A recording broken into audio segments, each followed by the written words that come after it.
2 Kings chapter 4. Elisha and the widow's oil. Now the wife of a member of the company of prophets cried to Elisha, "Your servant my husband is dead, and you know that your servant feared the Lord. But a creditor has come to take my 2 children as slaves." Elisha said to her, "What shall I do for you? Tell me, what do you have in the house?" She answered, "Your servant has nothing in the house except a jar of oil." He said, "Go outside, borrow vessels from all your neighbors, empty vessels, and not just a few. Then go in and shut the door behind you and your children, and start pouring into all these vessels. When each is full, set it aside." So she left him and shut the door behind her and her children. They kept bringing vessels to her, and she kept pouring. When the vessels were full, she said to her son, "Bring me another vessel." But he said to her, "There are no more." Then the oil stopped flowing. She came and told the man of God, and he said, "Go, sell the oil and pay your debts, and you and your children can live on the rest." Elisha raises the Shunammite son. One day, Elisha was passing through Shunem, where a wealthy woman lived, who urged him to have a meal. So whenever he passed that way, he would stop there for a meal. She said to her husband, "Look, I am sure that this man who regularly passes our way is a holy man of God. Let us make a small roof chamber with walls, and put there for him a bed, a table, a chair, and a lamp, so that he can stay there whenever he comes to us." One day when he came there, he went up to the chamber and lay down there. He said to his servant Gehazi, "Call the Shunammite woman." When he had called her, she stood before him. He said to him, "Say to her, since you have taken all this trouble for us, what may be done for you? Would you have a word spoken on your behalf to the king or to the commander of the army?" She answered, "I live among my own people." He said, "What then may be done to her?" Gehazi answered, "Well, she has no son, and her husband is old." He said, "Call her." When he had called her, she stood at the door. He replied, "At this season, in due time, you shall embrace a son." She replied, "No, my lord, O man of God, do not deceive your servant." The woman conceived and bore a son at that season, in due time, as Elisha had declared to her. When the child was older, he went out one day to his father among the reapers. He complained to his father, "Oh, my head, my head." The father said to his servant, "Carry him to his mother." He carried him and brought him to his mother. The child sat on her lap until noon, and he died. She went up and laid him on the bed of the man of God, closed the door on him, and left. Then she called to her husband and said, "Send me one of the servants and one of the donkeys, so that I may quickly go to the man of God and come back again." He said, "Why go to him today? It is neither new moon nor Sabbath." She said, "It will be all right."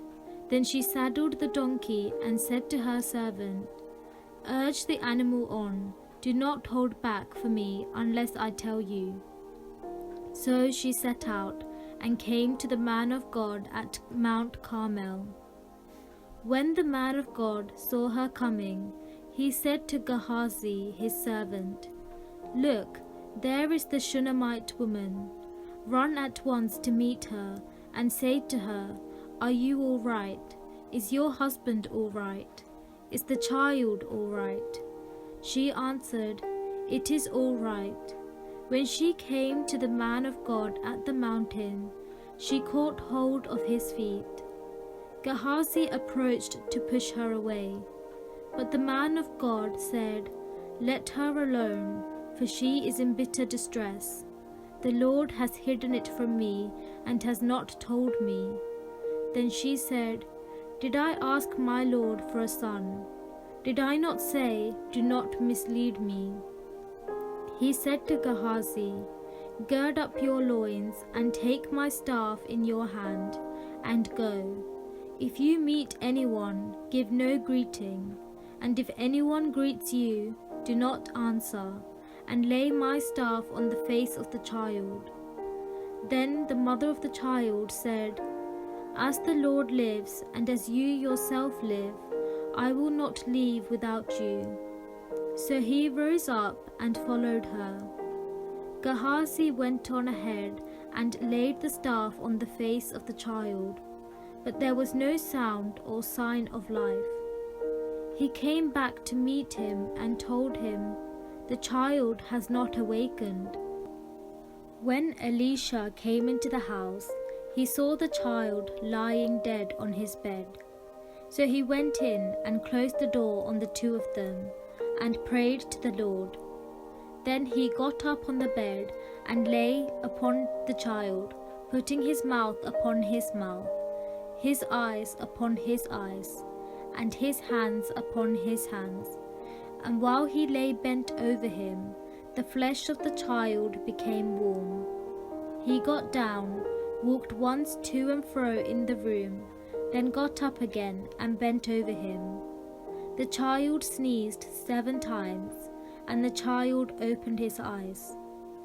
Elisha summoned Gehazi and said, "Call the Shunammite woman." So he called her. When she came to him, he said, "Take your son." She came and fell at his feet, bowing to the ground. Then she took her son and left. Elisha purifies the pot of stew.